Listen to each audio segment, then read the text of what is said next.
அஸ்ஸலாமு அலைக்கும் வரஹ்மத்துல்லாஹி வபரகாத்துஹு. அன்பார்ந்த அனைத்து உறவுகளுக்கும் இனிய மாலை வணக்கம்.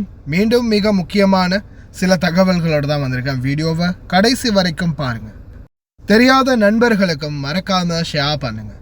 வீடியோ பிடிச்சிருந்தா ஒரு லைக் பண்ணுங்கள், சப்ஸ்கிரைப் பண்ணுங்கள். மறக்காமல் பெல் பட்டனை மோல் செலக்ட் பண்ணுங்கள். அப்போ தான் நான் போடக்கூடிய ஒவ்வொரு தகவல்களும் உங்களுக்கு நோட்டிஃபிகேஷன் மூலம் கிடைக்கும். மிடில் தாக்கம், அதே போல் ஈரானுடைய இஸ்ரேலுடைய யுத்தம் நிறைவடைந்ததா?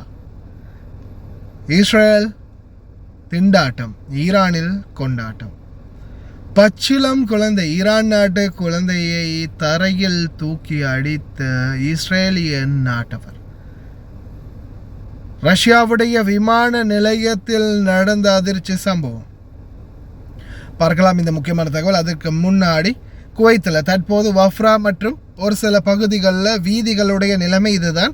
மணல்கள் குவிந்து காணப்பட்டது. அதுக்கப்புறமா குவைத்துடைய public authority for road and land transport, அதே போல் குவைத்துடைய உள்துறை அமைச்சகம், முனிசிபாலிட்டி இணைந்து ரோடை வந்து க்ளீன் பண்ண ஆரம்பிச்சிருக்கிறாங்க. இந்த சூழலில் பார்த்திங்கன்னா பாருங்கள் எவ்வளோ அதிகமான மணல் இருக்குதுன்னு. முனிசிபாலிட்டியும் குவைத்துடைய வீதி அபிவிருத்தி அதிகார சபையும் தொடர்ந்து இதை செயல்படுத்திக்கிட்டே இருக்கிறாங்க. வீதிகளில் போகும்போது இப்போவும் ரொம்ப கவனமாக போங்க, சுத்திகரிப்பு பணிகள் நடக்கிறதால. டொனால்ட் ட்ரம்ப் எனப்படும் வெளிநாட்டு பிரச்சனைகளுக்கு மூக்கை நுழைக்கும் அமெரிக்க அதிபர் எதிர்வரும் வாரங்களில் ஒப்புதல், அதாவது 2 நாடுக்கும் இடையே போர் நிறுத்தத்துக்கான கையெழுத்தை வந்து இட போகிறாங்க. இன்னும் முடியலை, ஜஸ்ட் வாய் வார்த்தை தான். உண்மையாகவே ஒப்பந்தத்தில் கையெழுத்திட போகிறது அடுத்த வாரம் தான். ஆனால் அதற்கிடையில் நடந்த இந்த சம்பவம் லைட்டாக ஒரு பதட்டத்தை உருவாக்கி இருக்குது. மாஸ்கோ விமான நிலையத்தில், ரஷ்யாவுடைய மாஸ்கோ விமான நிலையத்தில் ஈரானிய தம்பதிகள், அவங்களுடைய குழந்தை 18 மாத குழந்தை, அதாவது 2 வயசு கிட்டத்தட்ட அந்த குழந்தைக்கு. அந்த குழந்தை விமான நிலையத்தில் நிற்குது. சடனாக ஒரு இஸ்ரேலிய நாட்டவன் ஒருவன் திடீர்னு வந்து அந்த குழந்தைய தூக்கி அப்படியே தரையில் அடிச்சிட்டான், எந்த ஒரு காரணமும் இல்லாமல். இது மிகப்பெரிய ஒரு பதட்டமும் பரபரப்பையும் ஏற்படுத்திட்டு இருக்குது இப்போதைய சூழலில். இது எந்த மாதிரியான ஒரு நிலைமைக்கு கொண்டு போகும் அப்படின்னு தெரியலை. வீடியோ ரொம்ப ஷார்ட்டாக போட்டிருக்கிறேன். சைடில் என்னோடய ஃபோட்டோக்கு மேலே ஜூம் பண்ணி பாருங்கள்.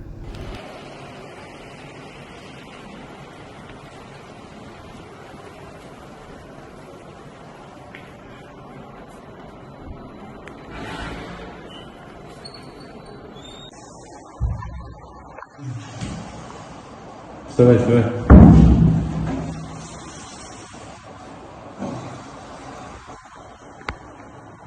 Встань дома. Ранее судим. Ошибки совершал. Такие. Присядь.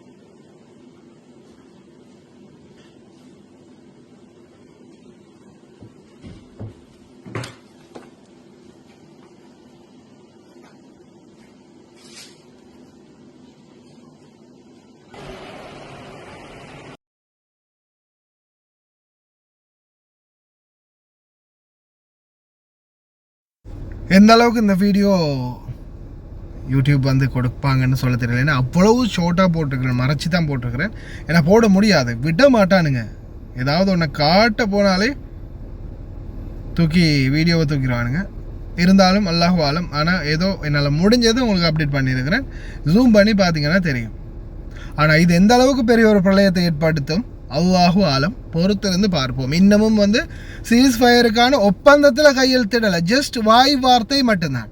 அதற்கிடையில் பார்த்தீங்கன்னா ஈரானில் கிட்டத்தட்ட 15க்கும் மேற்பட்ட விஞ்ஞானிகள், அணு ஆயுதங்களை பற்றி ஆராய்ச்சி செய்யக்கூடிய விஞ்ஞானிகள் கிட்டத்தட்ட 15க்கும் மேற்பட்டவர்கள், அதே மாதிரி இராணுவ தளபதிகள் உட்பட மிஸ்டர் கொமைனி அவர்களோட சேர்ந்து செயல்படக்கூடிய முக்கியமான சில பெரும்புள்ளிகள், இந்த மாதிரி பலருடைய இடங்கள் மற்றும் அவங்களுடைய பதுங்கு குழிகள்னா இப்படித்தான் அவங்க வந்து பாதுகாப்பாக இருக்கிறதுக்காக அரண்கள் அமைத்திருப்பாங்க நிலத்தடியில், பேஸ்மெண்ட்டில், இந்த மாதிரி அந்த மாதிரி இடங்கள் பாதுகாப்பாக தங்கி இருக்கக்கூடிய அவங்களுடைய பாதுகாப்பு அரண்கள் அனைத்தையுமே ஒரு இஸ்ரேலிய பெண் ஈரானிய பெண் மாதிரி வேடமிட்டு போய் மொசாடுடைய உளவுத்துறையில் மிகவும் அதிகமான ஒரு தேர்ச்சி பெற்ற பெண் ஒருவர் இந்த டார்கெட்டுக்காக, அதாவது இந்த ஆப்ரேஷனுக்காக உள்ளே இறங்கி பல டீட்டெயில்ஸுகளை அப்டேட் பண்ணியிருக்கிறாங்க. இந்த அப்டேட்டில் இஸ்ரேலிருந்து போன